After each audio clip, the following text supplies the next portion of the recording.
All right, Wargamers, in this podcast, we're going to look at the transition. We're going to set up the transition framework here. Jumping into a new edition, Warhammer 40,000, X-Wing miniatures is what's gotten me thinking about this and pushing into this.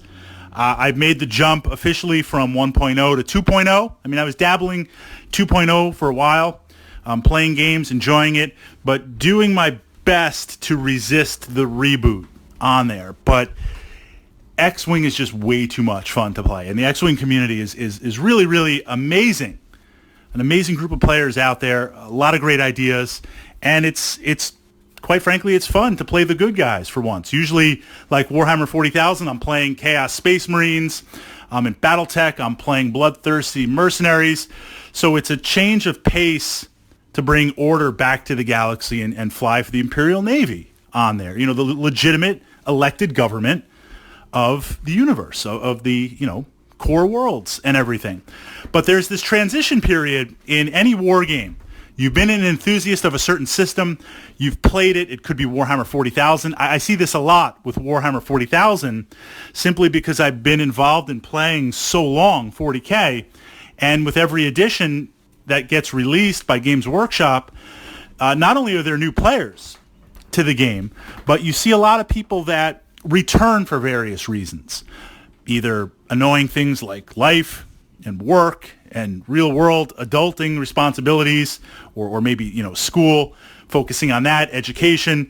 That took you away for a little bit, and you're returning. Or maybe in the previous edition, there's some elements that just didn't quite work and they weren't fun for your player personality, but now you're back in. So how do we navigate that? So the first thing is to realize that there's going to be some similarities, but your army, if it's Warhammer 40,000 or your squadrons, X-Wing miniatures, whatever it's going to be, they don't play the same way. And the tactics that you used previously, either that were successful or because that's just the type of enjoyment of how you wanted to play, that doesn't carry over anymore. So what we face here is you jump back in, and it might be just one edition. Warhammer 40,000, you might have missed one edition, or it could be you're returning after 3 or 4 editions or 5. But even if you are returning and just missing one edition, it's a vastly different game.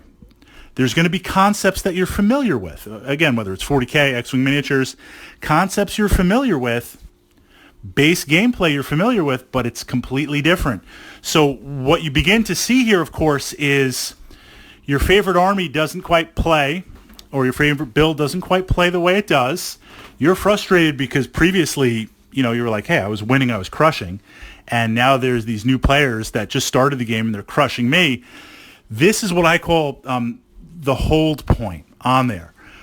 When you jump into the new system, whatever pieces you have of armies and ships from the old system, just get in and start playing games, right?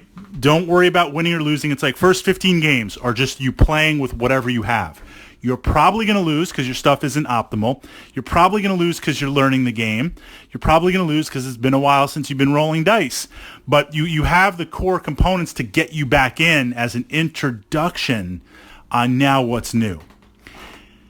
Then after 10 or 15 games, then you can sit down and say, wow, my player personality is completely changed. And, playing Chaos Space Marines just doesn't do it anymore. I want to start a whole new army. Or you're like, I'm dedicated to the Dark Gods. I love Chaos. And now I know how I need to update my army. The reason why I say this is there's this temptation. You might have some of your old pieces, some of your old models, your old army. You jump in, the first couple of games you get completely smashed, and now you're like, I want to get rid of all this and start fresh. Different if you sold off all your old stuff and you're jumping back in. But you might not have to scrap your army, or you might not have to scrap your ships or your pieces or your elements, whatever it's going to be. You need that assessment time. Here's the other interesting piece, and this is really interesting, in that if you are returning, so you played 40K like a maniac, right? You loved it. You dropped out for an edition for whatever reason. Now you're returning. You've got some bite. You've got some victories. You've got some experience. You show up with a painted army. Now you're playing against someone that is literally, 6, 7, 8 months in, a year in, current edition, they have a new army. If they're beating you, you're like, what the heck's going on? How can this be? Realize they don't have any of your baggage. The irony is when someone is new to a gaming system, if a gaming system goes from one edition to the next, the new players have a tremendous advantage in the beginning. New players meaning they've never played the system before, they've never played a war game before. Because they come in tactically, they don't know anything, and I mean that in a good way. They just learn. Those of us who have been playing a game system over multiple editions, it's kind of a mind mess for a while there because you're just on autopilot tactically with what worked in other editions. It looks the same. It's the same miniatures. It's playing somewhat the same. Little things are different. You're just naturally going to gravitate. You're just naturally going to gravitate back to those previous editions. So there's actually a bigger learning curve. There's actually a bigger learning curve if you're jumping in. On a side note, if you're thinking about getting involved in a wargaming system and you feel a little bit overwhelmed because you're like, I've never played a war game before, I've never played, Battletech before, and the group is a lot of experienced players and old players, I don't want to get, face stomped. It's like, well, you have a tremendous advantage because you know nothing. There's nothing to compare. There's nothing to run on autopilot.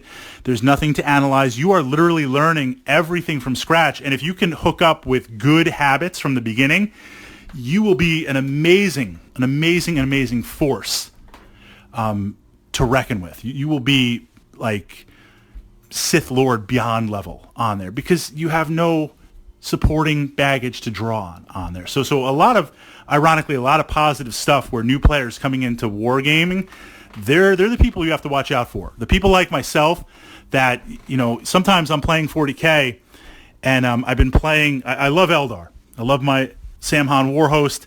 I've been playing more or less the same army in miniatures. Now, the rules changed, the points changed, the abilities changed, but pretty much honestly the same model since 2006 because I love them so much. I love jet bikes. I love Vipers.